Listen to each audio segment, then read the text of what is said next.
Ever wondered what the real cost of convenience is in our digital world? Tim Jensen, host of Intentionally Inconvenient, dares to question if convenience is truly the enemy of privacy. You'll explore the essence of privacy, why it's worth pursuing, and debunk the myth that it's a lost cause. Together, you will challenge the notion of, I have nothing to hide, and reveal why every bit of your information matters. Remember, all hope is not lost. It's time to reclaim your privacy in this intentionally inconvenient reality.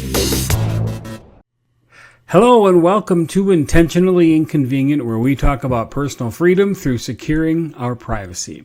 My name is Tim Jensen. I'm the host of this. In our last episode, I introduced the Privacy Bootcamp, and we're going to be taking several episodes and going through step by step the best way to start from scratch. Because I've had a number of people ask me, how do I start from the very beginning of reclaiming my privacy? So today we're going to begin that first level of our privacy journey, beginning with email. Email to me is the most important thing that we need to do to secure. And it's because that there's so much information that we pass in via email. And it kind of, as I said in one of my episodes, it's kind of like the museum of you. So there's a couple different categories that I want to talk about. The first one is free email. Free email like a Gmail or a Yahoo or a Hotmail or something that's out there that they offer you for free. Well, we know that the price of free is astronomically expensive because data is the currency that so many companies go by these days because it's worth a ton of money to them. So most free email addresses are going to be in plain text. They're not encrypted. They're not private. The email provider can read your email. They probably do, more than likely. And the reason we know that is because they want to get something. They're not just nice people, and they're going to not just provide free email for millions of people and not get something out of it. They're going to learn about you. They're going to put a profile together for you. And this is well documented. This is not something that I'm just making up and wearing the tinfoil hat, as my wife likes to say. It's not something that it's made up. It's absolutely going on. Think of artificial intelligence. They're reading your stuff. It's probably kept forever. It's probably a permanent record that they keep, even if you delete it. That's a big deal. You depend on your email provider. They store it on their servers. I see a problem with that. Generally speaking, you don't get to download it locally to your computer. It's stored up on their website. Then there's paid email, and the two that I focus on are Proton and Tuta. It used to be called Tuta Nota, but it's Tuta and Proton. Tuta is based in Germany. Proton is based in Switzerland. And they're encrypted on your computer. Whenever you send an email, prior to sending it, it encrypts it on your device, your phone, your computer, your whatever, your iPad, before it leaves the device. So it's encrypted in transit. It's encrypted until it gets to the other side, and then it's not decrypted until they receive it on the other end and it's downloaded to their computer. So it's very safe. It can't be read in transit. It's just garbage. They can even have time limits before automatically being deleted. So this email will self-destruct in 7 days or something like that, and it's gone. That's it. And they have ways to do that. Now, another thing that's important with Proton and Tuta Nota, or Tuta actually it's called. It's definitely Tuta. It's not Tuta Nota. They can have the company cannot reset your password. So this prevents what's called social engineering. So imagine they want to steal your email. They want to read your email. They'll contact your email company and say, "Hey, look, can you reset my password?" Or they'll go to the reset password, and I'm locked out. Can you reset my password so I can get in? And they can't do it at Tuta and at Proton. It's not possible. So other companies that social engineering is especially vulnerable in, like cell phone companies. That's another topic for another time. So the company cannot read your email because it's encrypted on your computer prior to transit, prior to moving. So this is what I'm going to recommend for email. First of all, very first thing, change your email password. Let me say that again. Change your email password on your existing email account. Eventually, we're going to move you away from that existing email account, but that can take a while. Like, it can take a year or better. That's okay. Change your email password right now. Chances are it probably got into a data breach and somebody's got it and could be reading your email. Even if they're not, it's just a good idea to change it. So I recommend whenever you change a password, 20 plus characters, 20 or more characters of uppercase letters, lowercase letters, numbers, or numerals, symbols, the plus sign, the ampersand, whatever. 20 or more. No dictionary words. Because that's easily guessed by a machine. I'm not going to get into why that is or how that is, but if you do a little research, you'll understand that the longer it is, the stronger it is. Hey, I just made something up. No dictionary words. However, here's a caveat. If you do insist on using dictionary words, do what's called a passphrase. A passphrase is a phrase of 6, 7, 8 words that is strung together. The words aren't related. It doesn't make a sentence. The words strung together don't make any sense. It's not something you would just go and say, hey, and just start saying marketing, tracking, media, attention, bookmark, privacy, and have those words as your passphrase in that order. It's not going to make any sense if you say it like that. Make sure they're not strung together. Don't let it form a coherent sentence. Store this password or your passphrase in your password manager. If you don't have a password manager, then you'll need to get one, and there are free ones out there that you can start with, and you can always migrate later. For instance, let me think. Bitwarden offers a free trial, free version. You can put it on there, and they'll give you like 20 passwords for free just to get started. Eventually, we're going to migrate you to something else, or recommend that you migrate to something else, or get a paid version of Bitwarden. But for now, you can do that. You can also do KeePass, K-E-E Pass, but that's locally stored to the computer, and it's not transferable from between machines. So, open up. That was step 1: is change your email password. Step number 2: open up an email account at Proton. And open up an email account at Tuta. And don't tell anybody what it is. Don't tell anybody the username. That's very important. I'll get into that in a minute. So for Proton, you can go to goclick.me/Proton,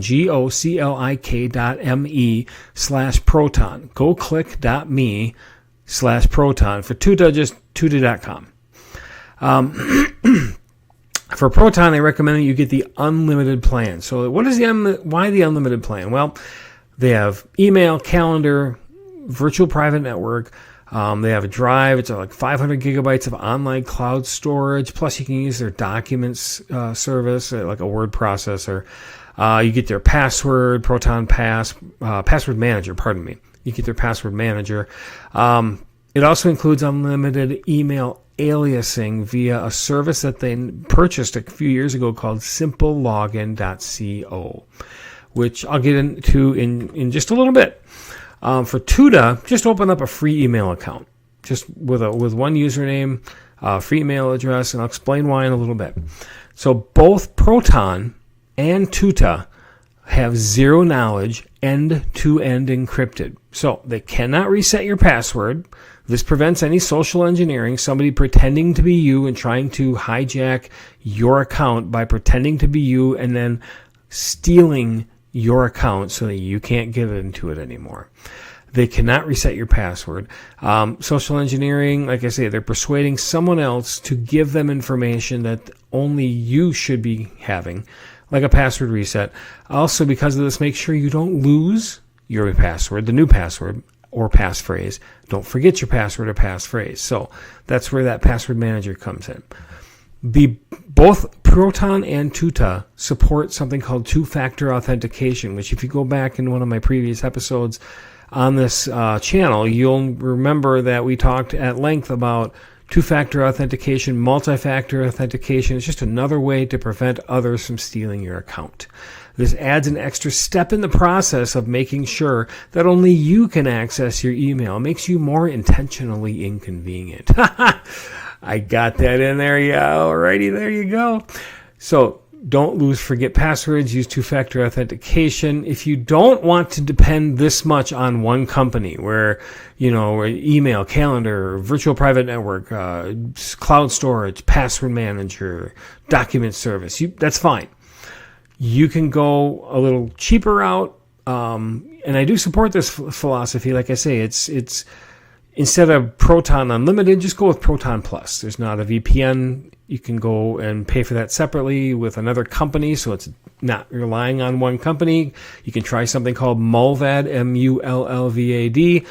No cloud storage. You can either get a Synology network attached storage or sync.com, sync.com, and you can pay for your online storage. And again, that's a separate company.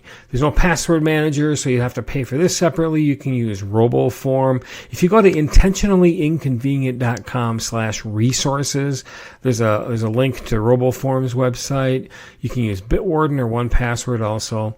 You don't get unlimited email aliasing, so you'd need to pay for this separately. You can go to simplelogin.co and get your email alias account set up that way. Or you can go to addy.io, addy.io, and do that. And then a third one is a newer service called Cloaked, CLOAKED.com. And that one can give you not only email aliasing, but phone aliasing as well, among other things. So this allows you to compartmentalize these services with different companies. You can be intentionally inconvenient. But here's the thing, and I mentioned this a little earlier. Never give out your Proton email address, and do not ever give out your Tuta email address. Don't tell anybody. If you need, you can tell your spouse. If you really need to, tell your lawyer. You can put it in a file that goes into a safe deposit box, but don't tell anybody otherwise. Instead, you're going to use an email aliasing service like simplelogin.co, which is included with the Proton Unlimited plan, like I said. And then that's going to auto-forward those emails from the person sending it to you at your Proton or your Tuta email address. They explain that in detail on their website, so I'm not going to do that here. That's not the place. That's not what we're trying to accomplish here. But the strategy behind this is to prevent your real email address from ending up with a data broker, on a data breach, or being posted on the internet. Okay, so I'm recording this in the middle of November. It's actually November 12th, 2024 that I'm recording this. And right now, through till the end of, I think, Cyber Monday, Proton actually has a Black Friday promotion. And their Black Friday promotion, you can get a paid Proton account. You can get 23% off of their regular price for 12 months on Proton Unlimited. You can get 25% off of 12 months of their Proton Duo. That's designed for two people that have separate access to their email addresses. Plus, you get more storage and all that kind of stuff. If you wanted to just go kind of a light one where you just get the email and like the online calendar and that's it, you can get 30% off of their Mail Plus at Proton, and that's for 24 months. Or 60% off of their Mail Plus for 12 months. It's $1.99 a month for 24 months. 60% off. It's a really great deal. So go right now. Don't wait. Don't worry. I'll wait. It's okay. Just pause me. I'll wait for you. Just pause this. Go to goclick.me. That's goclik.me/Proton and get set up right now, because you're going to need that account anyway. Just go ahead and you can get the 24 months. You can get the 12 months. You can do anywhere from 23% off to 60% off. Look at all the details. Pause me and go to goclick.me/Proton. Get your Proton email account set up and do it right now. I'll wait. Really, hit pause. I'll wait. All right. End of the sales pitch. Here's my email strategy. Now, we've got you set up with a Tuta account. We've got you set up with a Proton account. Proton allows you, by the way, to basically hit a one-click transfer of your Gmail emails over to your Proton.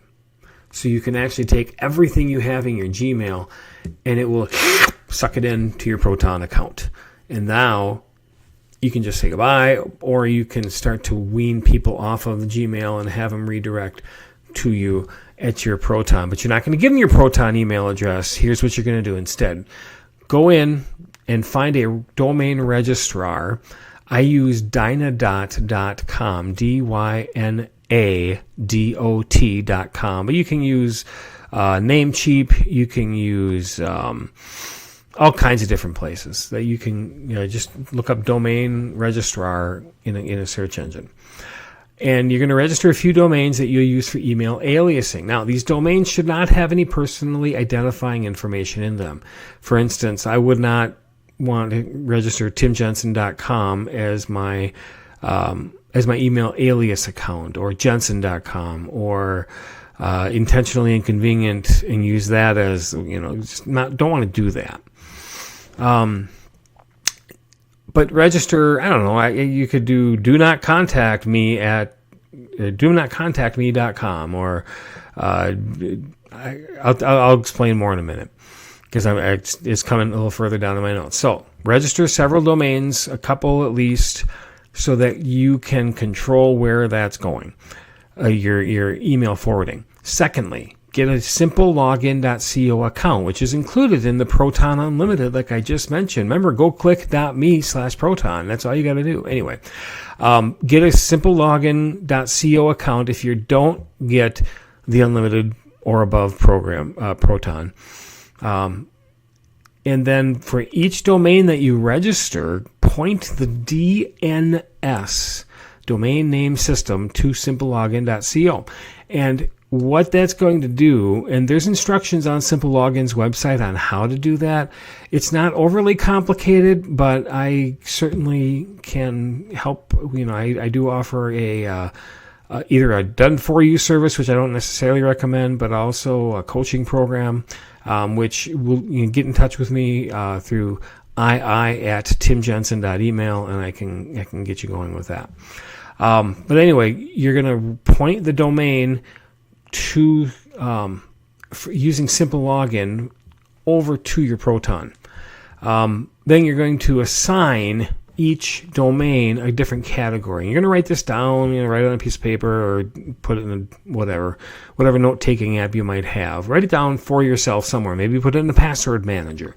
Each domain is going to be assigned a certain industry. So I have one domain that I just use for retail, like Amazon.com or Shopco.com, Walmart.com, whatever. I have another domain that I use for medical. I have another domain that I use for government or for church. You can choose the categories. It doesn't matter. I don't care how you do it. You make a decision on how you're going to do that. But then all of those email addresses, those domains, you're going to know where those emails are coming from. That's the other thing. If you ever get an email that's an alias in a data breach, you'll know where the data breach happened. So every day that so first step, register a few domains. Second step, you're going to get that simple login.co account set up. Number 3, you're going to register for each domain that you register. You're going to point the DNS, the name servers, the domain name service, to simplelogin.co.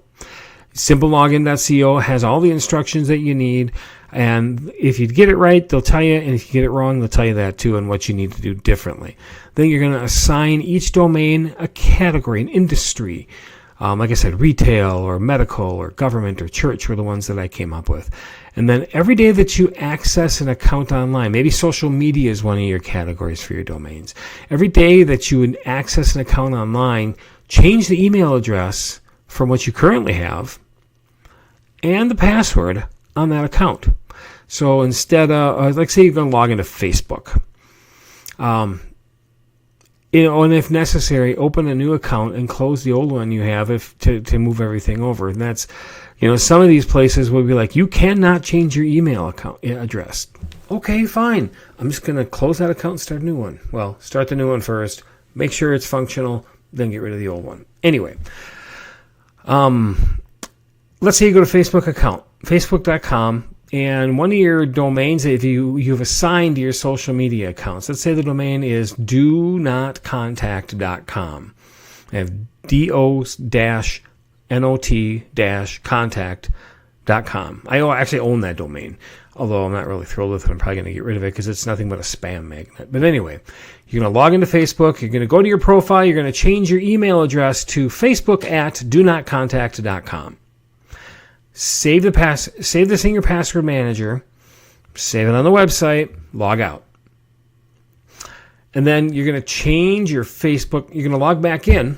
And now you're going to change your Facebook password to something that's either a password or a passphrase, 20 or more characters, uppercase, lowercase, numerals, and symbols. Save that to your password manager. Save that on the Facebook website and log out again. You want to test that each step of the way before you take on another thing. You don't want to do too much at one time because that gets a little bit scary. Later, I'll teach you how to acquire unlimited phone numbers, or at least several voice over IP phone numbers or VoIP numbers. Those are internet protocol, voice over the internet phone numbers, so that you can also change your phone number with Facebook. Auto forwarding phone numbers, so that when someone calls that phone number, it auto forwards to your actual phone number. But they don't know your actual phone number, and that's just protecting that. So if you already have that, you can save that to your password manager and then log out. You want to go back in and activate two-factor authentication using a hardware key. That's what I prefer. Using an authenticator app is also acceptable. Do a couple different keys and maybe even use one or two authenticator apps so that you have multiple two-factor authentication choices in case one fails. Let's say you lose the key. I actually lost one of my keys for a month or two. I got it back, but in the meantime, I had other options to get into my accounts online. Always have several methods of two-factor authentication that you register. So save these seeds as you need to and then log out. Now you have strengthened your Facebook account and you've made it much more difficult for someone to steal from you. Then, with the other social media accounts, you probably heard this: lather, rinse, repeat. Look on your shampoo if you don't know what I'm talking about. You're going to do the same thing with any other social media account that you have. You're going to do this with any other medical account that you have, any other retail account that you have. You're going to go in and change these things so that and every single one of these accounts is going to have a different email address, and it's going to have a different phone number, and it's going to have a different password than any other one in the world. One per customer, so that you're limiting your vulnerability on that website. You're not going to use the same email address to log into everything from now on. You're going to only use one email address per account, and it's going to be a different email address. That's why I say register several domains. Basically what happens with that is some of these companies, they kind of figure out after a while that donotcontact.com, we can kind of fingerprint that as with a certain person, because it's the same domain over and over and over again. So that's why we use different domains. Alternatively, if you're using a password manager, and you should be using a password manager to store in all this information, perhaps you don't want to use the name of the website as part of your login. So instead of like Facebook at donotcontact.com, maybe you're going to go Bob Smith at Facebook at donotcontact.com. Put it in your password manager. Your password manager knows that that's for Facebook, but nobody else does. And they don't care. All they know is that it's a legitimate email address because you are able to tell them that, yes, it's really me. They don't really need to have the username any more than you need to know. Let me repeat that. Let me rephrase that. You don't need to remember the username any more than you need to remember the password, because it's in your password manager. All you do is go to the site, open up your password manager, and click on the Facebook account. Boom, it's done. You don't need to know that information. It's just there. Okay, so I got that down. Let's see. I got to find my notes here. Follow all other applicable steps just like you did for social media accounts. Let's say you're going to do Amazon. And now because it's not social media, it's retail, maybe you've got thisdomain.org, which I also own. And that has nothing to do with anything. Thisdomain.org. What's that? That's nothing. But it's another alias that you can use. And so you put Amazon at thisdomain.org, and that's your alias for your Amazon account. You've just changed it. And step by step, you're going to change the password, you're going to change the phone number, you're going to change, maybe even you're going to have it shipped to a different address or something. That's not necessarily something we're going to discuss today, but it's an idea. It's a thought.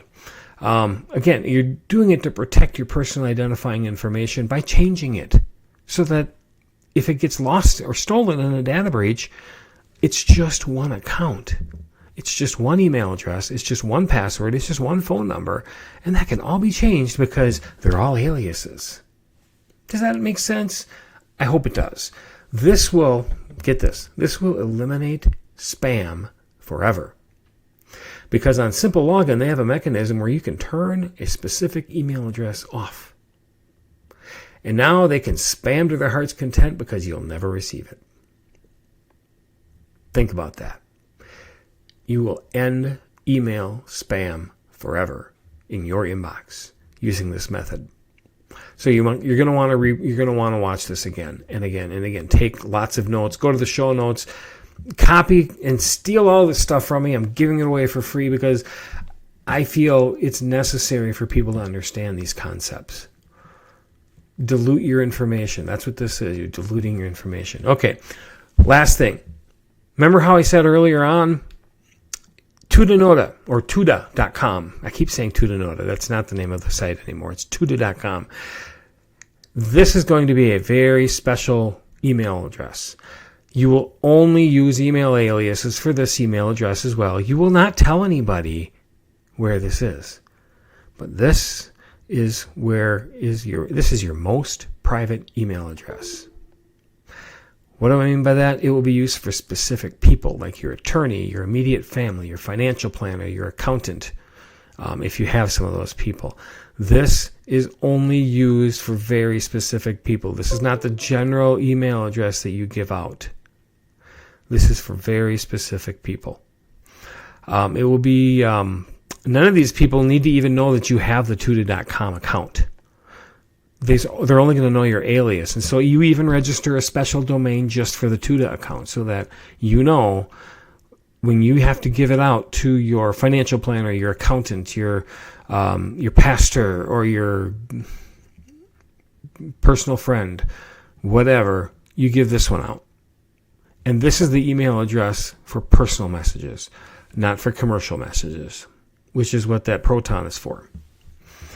Keep this separate from your email that is sent to Proton. Be very selective with this email address. It should only be for important email.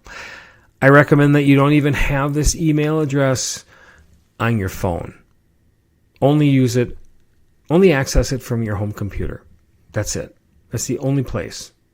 Now, everything that I just said, you can do what you want. You don't have to do what I'm recommending. But if you really want to keep your email private, this is a really great way to do it.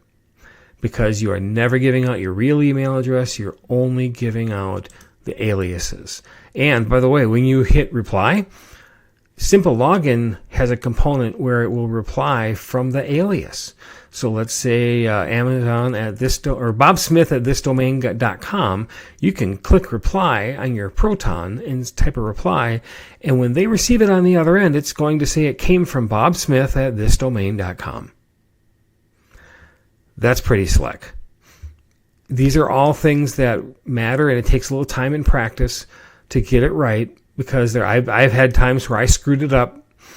And I got a little bit too carried away with things, and I revealed my Proton email address. Well, even that can be changed. You can have up to 15 Proton aliases. So don't get too emotionally tied to any one email address, because you can change it all, and you should.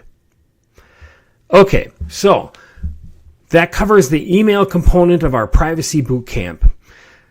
My name is Tim. I will see you on the next episode on the next section, episode 15 for Privacy Bootcamp.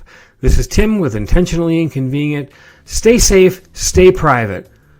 Have a great day. And don't forget, go click.me/Proton to get your discount, because that's not going to last forever. That's only for Black Friday, Cyber Monday, and it's right now. So do it right now. Have a great one, folks.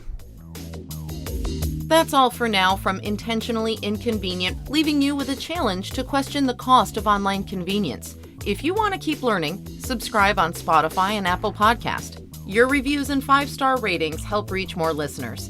Until next time, remember, your privacy is never a lost cause. Stay safe, stay private.